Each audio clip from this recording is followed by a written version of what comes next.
ദാലിക ലിമൻ ഖശിയ റബ്ബ, ഈ പറഞ്ഞ പ്രതിഫലം സ്വർഗം ലിമൻ ഖശിയ റബ്ബഹു, തൻ്റെ റബ്ബിനെ ഭയപ്പെട്ടവർക്കുള്ളതാണ്. അപ്പോൾ അള്ളാഹുവിനോടുള്ള ഭയമാണ് പരലോകത്ത് രക്ഷപ്പെടാനുള്ള വഴി. അള്ളാഹിനെ പേടിക്കുക, അള്ളാഹുവിനോടുള്ള ഭയം, പേടി നമ്മുടെ മനസ്സിലുണ്ടാകണം. ഈ ആയത്ത് വിശദീകരിച്ച് റാസി റഹിമഹുല്ലാ അദ്ദേഹം പറഞ്ഞ ഒരു ഫായിദ കാണാം. സൂറത്ത് ഫാത്തിറിൽ അള്ളാഹു തആല ഉലമാക്കളെ കുറിച്ച് പറഞ്ഞപ്പോൾ ഇന്നമാ യഖ്ഷല്ലാഹ മിൻ ഇബാദിഹി അൽ ഉലമ എന്നാണ് പറഞ്ഞത്. ഉലമാക്കളാണ് അള്ളാഹുവിനെ പേടിക്കുക എന്ന് പറഞ്ഞു. ഉലമാക്കൾ എന്ന് പറഞ്ഞാൽ ദീനിയായ ഇൽമുള്ള ആളുകൾ, ശർഈയായ ഇൽമുള്ള ആളുകൾ. ഇവിടെ എന്താണ് പറഞ്ഞത്? സ്വർഗത്തെക്കുറിച്ച് പറഞ്ഞപ്പോൾ ദാലിക ലിമൻ ഖശിയ റബ്ബ, റബ്ബിനെ പേടിച്ചവർക്കാണ് സ്വർഗമുള്ളത്. അപ്പോൾ ഇത് രണ്ടും കൂടി യോജിപ്പിച്ച് എന്ത് മനസ്സിലാക്കാം? ഇൽമാണ് സ്വർഗത്തിലേക്കുള്ള വഴി. അങ്ങനെ ഇൽമുണ്ടായാൽ ഖശിയത്തുണ്ടാകും, ഖശിയത്തുണ്ടായാൽ സ്വർഗമുണ്ടാകും. അപ്പോൾ സ്വർഗം കിട്ടാനുള്ള വഴി എന്ന് പറയുന്നത് ദീൻ പഠിക്കുക എന്നുള്ളതാണ്, ശർഈയായ ഇൽമു നേടുക എന്നുള്ളതാണ്.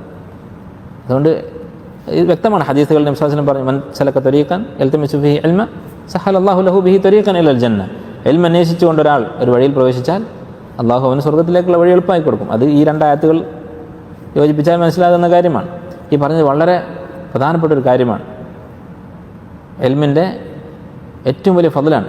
അതുപോലെ തന്നെ ഇൽമു പഠിക്കുമ്പോഴുള്ള നിയ്യത്തും അതായിരിക്കണം, സ്വർഗത്തിലെത്തുക, അള്ളാഹുവിൽ നിന്ന് പ്രതിഫലം കിട്ടുക. ആ നിയ്യത്ത് മനസ്സിൽ വെച്ചാൽ നമുക്ക് ഇൽമു പഠിക്കാൻ അതൊരു പ്രചോദനമാവും. അല്ലെ, നമ്മൾ നിർത്തിപ്പോവില്ല. കാരണം നമ്മുടെ ലക്ഷ്യം എന്താണ്? സ്വർഗമാണ്. അല്ലെ, പല ആൾക്കാരും ദീൻ പഠിക്കാൻ വേണ്ടി ആഗ്രഹിച്ച് പരിശ്രമിച്ച് തുടങ്ങും, പിന്നെ നിർത്താനുള്ള കാരണം എന്താണ്? നമുക്കൊരു പ്രേരണ ഉള്ളിൽ നിന്ന് വരുന്നില്ല, ഒരു പ്രചോദനമില്ല. ഈ കാര്യം ഓർത്താൽ മതി. അല്ലെ, നമ്മൾ പഠിക്കുന്നത് സ്വർഗത്തിന് വേണ്ടിയാണ്.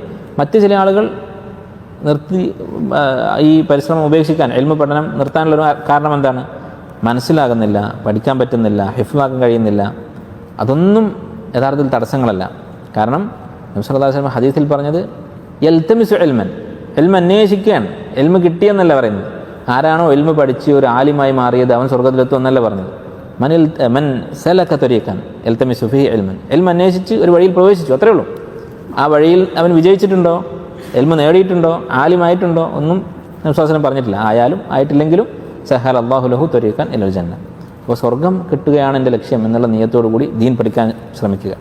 അതും ഈ ആയത്തിൽ നിന്ന് മനസ്സിലാക്കാം എന്നാണ് റാസി റഹിമഹുല്ലാഹ് അദ്ദേഹത്തിൻ്റെ തഫ്സീറിൽ പറയുന്നത്.